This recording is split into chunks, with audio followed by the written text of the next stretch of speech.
तो सुबुई ने एक बड़ी अच्छी बात कही जिसको लेकर लोगों को थोड़ा अटपटा लगता होगा कि साहब सनातनी मुस्लिम कैसे बोल दिया। अब इसका भी मैं आपको एक टेक्नोलॉजी कनेक्शन बताता हूं। वो क्या है? अगर मैं आपसे पूछूं कि मुस्लिम समाज में आज तक फंडामेंटल साइंस में नोबेल पुरस्कार पाने वाला कोई एक व्यक्ति बताइए।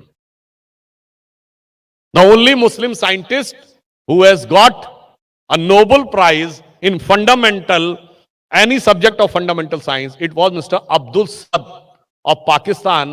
He got in 1973, who was born in undivided India.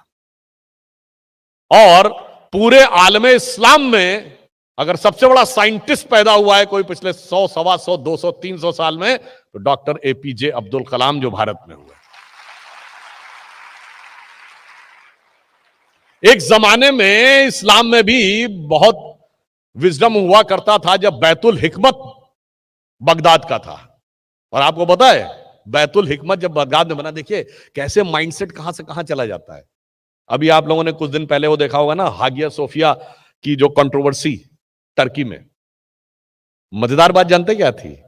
जब बैतुल हिकमत यानी यूनिवर्सिटी ऑफ नॉलेज बगदाद में बनी, उसका जो फर्स्ट चीफ था वो कौन था? His name was Ishaq bin Hunayn. He was not a Muslim, he was Christian.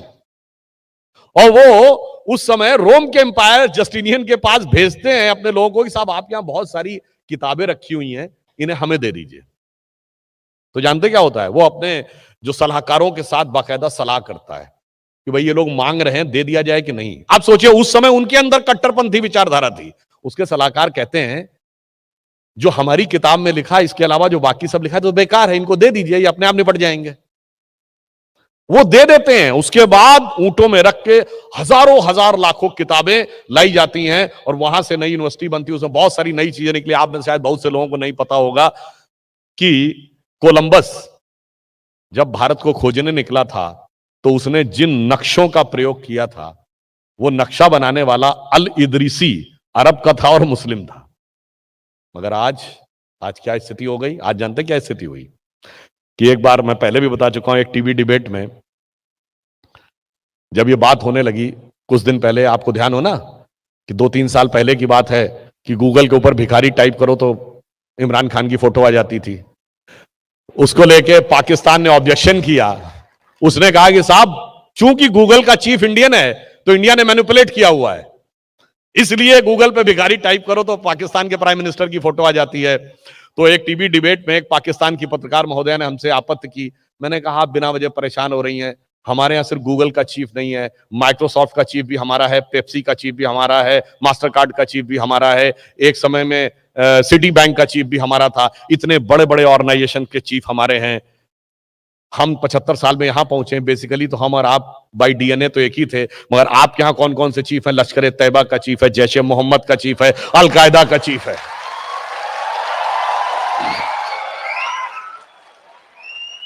भाई दोनों फंडामेंटली एक थे, कहां से कहां पहुंच गए।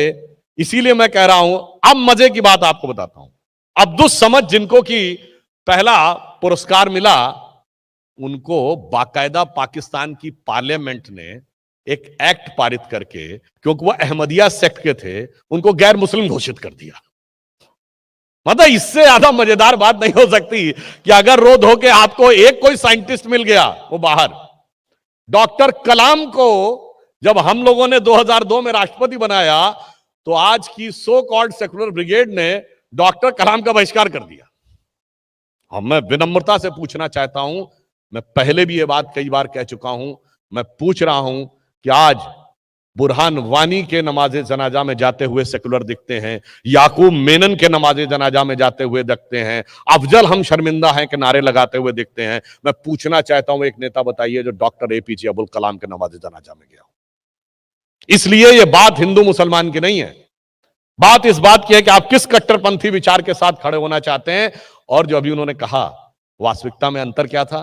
यह देश जब आजाद हुआ उसके बाद हम 26 जनवरी 1950 को जब पहला गणतंत्र दिवस था, आप में से शायद कुछ लोगों को पता हो, कुछ लोगों को नहीं पता हो, हमारा पहला चीफ गेस्ट जानते कौन था?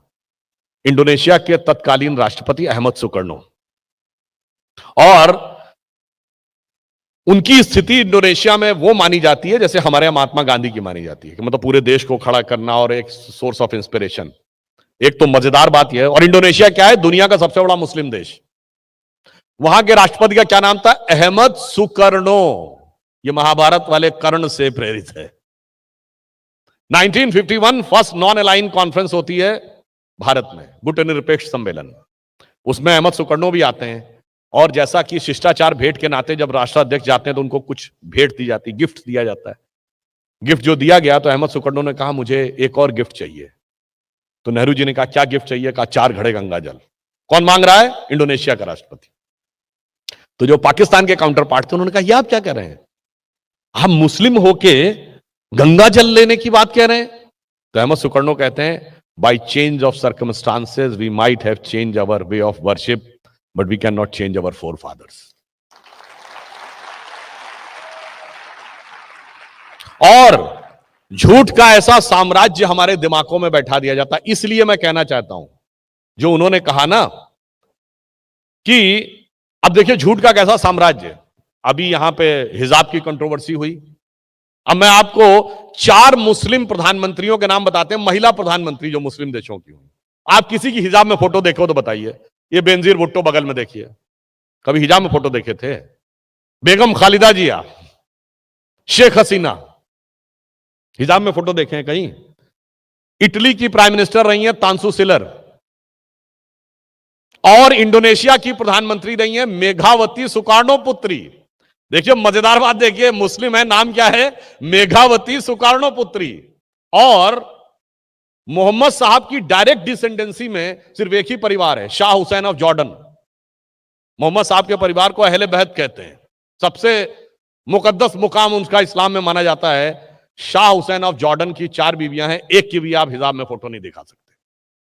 मगर उसके बावजूद भारत में उसको मुद्दा बनाना है। मुद्दा बनाना किस लिए है, कि लड़ाई लगवानी है, टकराहट करवाना है। टीबी डिबेट में हम लोग थे, जैसे आज हमको इनको सुबह को सुनने का मौका मिला तो बहुत अच्छा लगा। टीबी डिबेट में तो 1-1.5 मिनट बोलना होता, उसमें भी चिल्ला चिल्ली होने लगती कई बार, तो विषय अलग हो जाता है। बहुत सी हमारी मुस्लिम महिलाएं और बच्चियां जो इस कंट्रोवर्सी के बाद टीवी पे हिजाब पहने आई थी, तमाम के सोशल मीडिया के पुराने जो उसमें फोटोएं पड़ी थी वो जीन्स और टॉप में थी। बहुतों ने अपने सोशल मीडिया अकाउंट डिलीट कर दिए। इसका अर्थ यह हो गया कि कहीं ना कहीं यह मुद्दा क्रिएट किया गया आपस में, आपको टकराहट क्रिएट करने के लिए। इसलिए मैं कहना चाहूंगा एक बात और, जो उन्होंने एक सनातनी मुस्लिम जैसा वर्ड यूज किया। आज पूरी दुनिया में जो कॉन्फ्लिक्ट है वो किस बात का है? पूरी दुनिया में कॉन्फ्लिक्ट सिर्फ ये नहीं है, कोई भारत में ये वाला कॉन्फ्लिक्ट नहीं है कि हिंदू मुसलमान का कॉन्फ्लिक्ट है। अगर मैं आपसे पूछूं कि इस दुनिया में एक देश बताइए जिसपे इस्लाम के सारे फिरके पाए जाते हो, वो 56 के 56 मुस्लिम देशों में से एक भी नहीं है, वो सिर्फ भारत है। सूफीज्म इतना बड़ा एक केंद्र है इस्लाम का। कहा जाता था सबसे बड़ा सूफीज्म का सेंटर क्या था? कश्मीर। सूफीज्म के 4 सिलसिले हैं, नक्शबंदी, सोहरावर्दी, चिश्ती और कादरी। मैं चुनौती से पूछता हूं 4 में से एक का सेंटर बता दें आज कश्मीर में। फिनिश।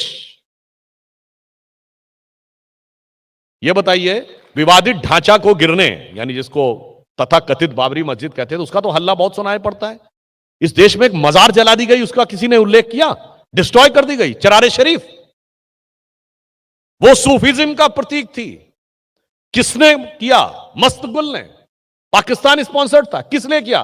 कहता है कि साहब मजार तो जो वो एंटी इस्लामिक है, इसलिए इसकी जरूरत नहीं है। इसलिए मैं कहना चाहता हूं, बाकी का सौहार्द तो छोड़िए, इस्लाम के अंदर भी जो कोहेरेंस है उसका जवाब इसी भारत की धरती से मिलता है।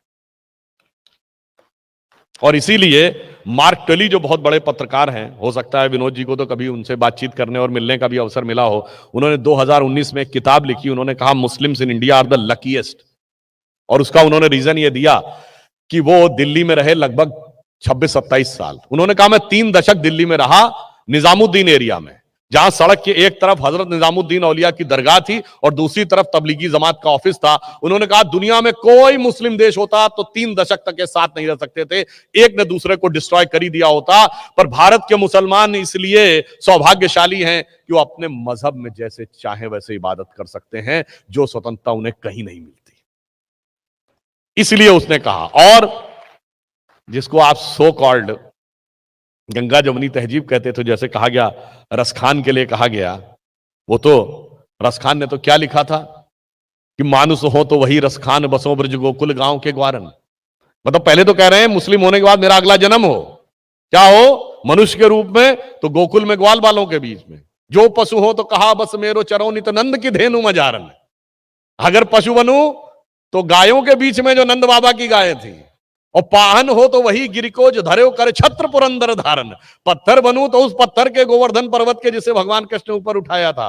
और जो खग हो तो बसेरो करो कहूं कालिंद कूल कदम्ब की डारन। और पक्षी बनूं तो जमुना के तट पर कदम के वृक्ष पे ऊपर जाके निवास करूं, जहां पर कि भगवान कृष्ण मुरली बजाया करते थे। और इतना ही नहीं, देखिए वो वेद पे क्या आस्था व्यक्त कर रहे हैं।